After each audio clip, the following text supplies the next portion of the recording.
There are evenings when I just stand in the middle of my home and don't even know where to start, not because I'm lazy, but because even after cleaning yesterday, somehow everything feels messy again today. I keep spinning between chores, deadlines, dishes, and all the little things, and still feel like I'm losing control. In this video, I'm going to share 8 small habits that have helped me keep my home more organized without adding more work to my day. These are things I had to figure out on my own while juggling work, raising kids, and trying not to let the house fall into chaos. And the best part? You don't have to do it all. You don't have to be perfect. Just start with one thing. The first tip might sound a little silly, but it's the reason I no longer spend my mornings turning the house upside down looking for things.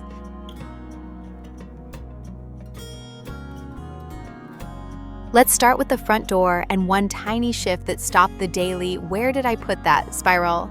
There was a time when I thought the only way to feel calm was to clean the whole house, but I've learned it often starts with something much smaller. Let's begin with the front door, or more specifically, what happens the moment you walk in. For me, it used to be keys on the kitchen counter, my bag on the floor jacket over a chair. 10 minutes later, the whole space felt cluttered and I hadn't even taken my shoes off. What changed everything was this. I gave each item a fixed permanent home. A small hook for keys by the door, a basket for my bag, a reminder to hang up my coat right away, not later. It sounds ridiculously simple, but it stopped the clutter before it could spread. The truth is, most of us don't lose things because our homes are big or messy. We lose things because they don't have a home. And when you're already tired, searching for keys or headphones is the last straw. So start there. Choose just 1 or 2 things you misplace constantly, your phone, your sunglasses, your earbuds, and decide right now where they live. The goal isn't perfection, it's ease. One less thing to think about. One less frustration tomorrow morning. And once you've given those little items a proper home, we can move on to something that might be quietly stealing your energy every day without you realizing it. And if you're someone who never feels like there's enough time to tidy between work, kids, or just too many things pulling at you, don't skip tomorrow's video. I'll be sharing some of the most time-saving tricks I've learned that still keep your home feeling calm. Come back for it. It might change how you approach cleaning altogether.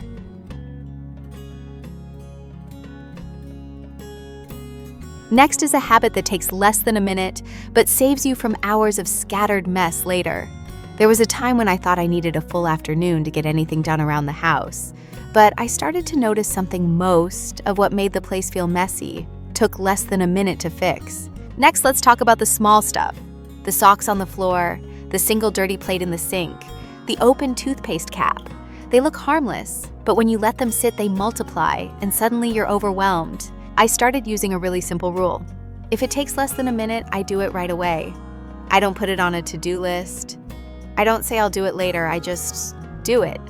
Wipe the counter, hang the towel, rinse the mug. It takes 30 seconds and saves me an hour of stress later. What surprised me most was how much calmer my evenings felt.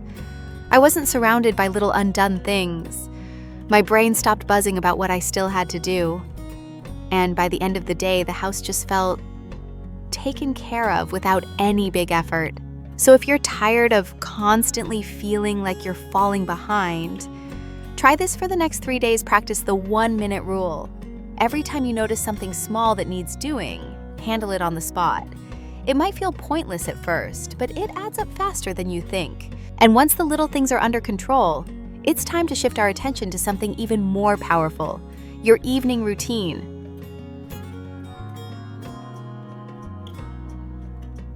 Then comes a trick that changed my entire weekend, 5 minutes each night, that make the mess disappear before it grows.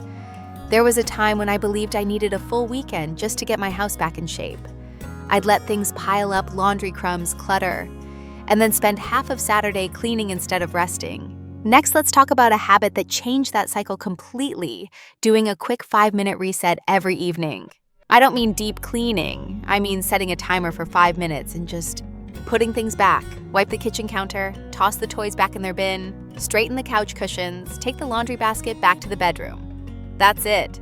At first, 5 minutes felt almost silly, but it did 2 things. It stopped the mess from building up overnight, and it helped me wake up to a space that felt settled.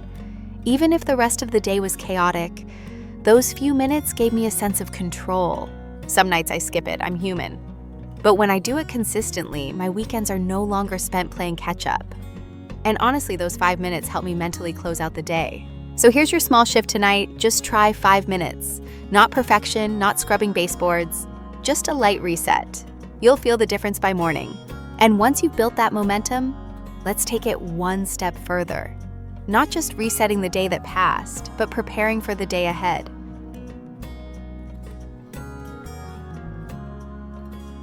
After that, we stop rushing into tomorrow by doing one quiet thing before bed, giving your future self a head start.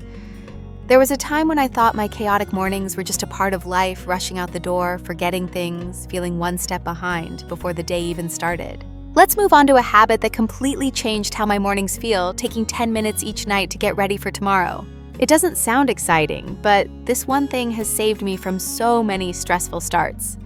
At night, I lay out my clothes, including socks and earrings. I prep lunches if needed. I check the calendar. Sometimes I just put my bag by the door and clean the kitchen sink. It's not about doing everything, it's about giving my future self a head start. And here's the thing, I sleep better. I'm not lying there running through a mental checklist. I wake up calmer knowing I've already handled the first few decisions of the day. If your mornings feel like a storm, this might be your anchor. Try it tonight, just 10 minutes, just 1 or 2 small actions. Not for perfection, but for peace. Because once your mornings stop feeling like survival mode, you'll start to notice something else.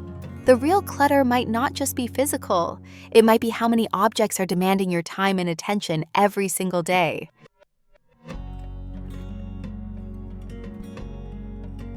Now let's talk about the root cause of constant mess. Not the lack of cleaning, but simply owning too much. There was a time when I blamed myself for not being able to keep the house tidy. I thought I just needed to be more disciplined, more organized, but the truth was simple, I just had too much stuff. Now let's talk about the kind of clutter that doesn't go away no matter how many times you clean, because there's just no space for it to go. It hit me one day while I was refolding the same pile of t-shirts for the 3rd time that week. Half of them I didn't even wear. Same with the kitchen 3 spatulas, but I only used 1. It wasn't a cleaning problem, it was a decision problem. I was constantly managing things I didn't actually need, so I started asking one honest question. Do I even use this? Not will. I maybe need it someday, not. Was it expensive? Just do I use it now? And if the answer was no, I let it go.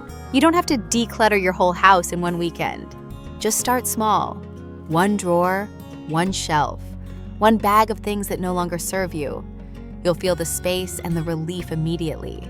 And once you clear that physical clutter, we can talk about something just as important, how your space is being used. Because even with fewer things, if every room is doing 5 jobs at once, the mess will keep coming back.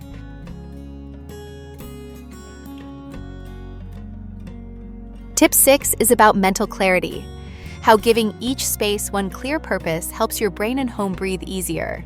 There was a time when I couldn't figure out why I always felt scattered, even when the house wasn't that messy.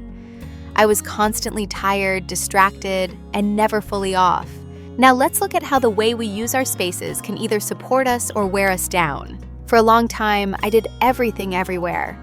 I ate on the couch, I worked from the bed, I folded laundry on the dining table, and then left it there. Every room was a mix of 5 different purposes, and my brain never had a chance to shift gears. So I made a small change. I started giving each space one main role. The bed is just for resting. The table is just for meals. Even if I don't have a lot of space, I try to keep the energy of that area clear. And when I need to do something in a shared space, like work from the dining table, I use a tray or a small basket that gets packed up when I'm done. That way the space resets. It's amazing how much more grounded I feel. When I sit on the couch now, I'm actually relaxing, not halfway answering emails. That kind of clarity makes everything else easier to manage. And speaking of mental clarity, let's move into something that often creates invisible mess. The random little items we never know what to do with, but also can't seem to throw away.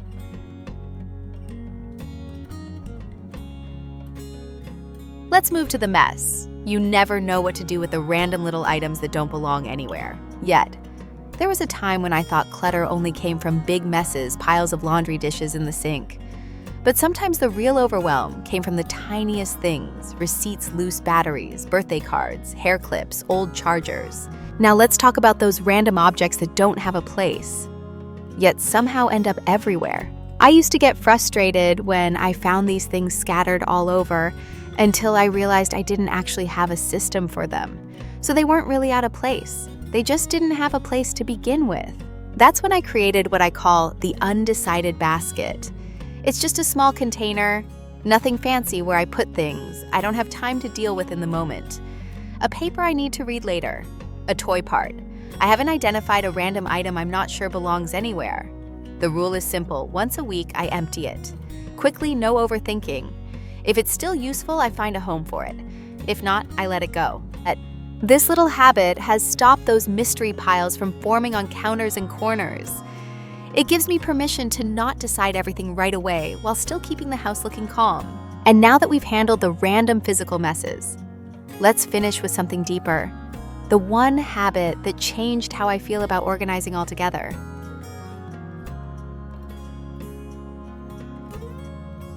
And finally, a mindset that changed everything. Gratitude not just for the big things, but for the life your home holds. There was a time when I looked at cleaning and organizing as just another chore, another thing on my already long list. And because of that, I resented it. I'd delay it, complain about it, and feel constantly behind. Finally, let's talk about a mindset shift that changed the way I relate to my space and honestly to myself. I stopped seeing my things as problems I had to manage and started seeing them as support systems. The pot that helps me cook dinner, the shoes that carry me through the day, the desk where I create, think, plan. When I began approaching organizing as an act of care, not just for my home, but for the life I want inside it, everything felt lighter. It doesn't mean I enjoy folding laundry, but now I fold it knowing it keeps our family running smoothly. I wipe down the kitchen, not just because it's dirty, but because this is where we gather and connect. That mindset doesn't come from motivation. It comes from meaning. So next time you put something away or clean something up, try this pause and say, thank you. Not out loud if it feels silly, just in your head. Thank you to the bowl that held your breakfast. Thank you to the jacket that kept you warm. It sounds small, but this little mental habit brings warmth into something that used to feel cold and tedious. And when your relationship with your space becomes one of care, not control, staying organized stops being a task and starts becoming part of how you live.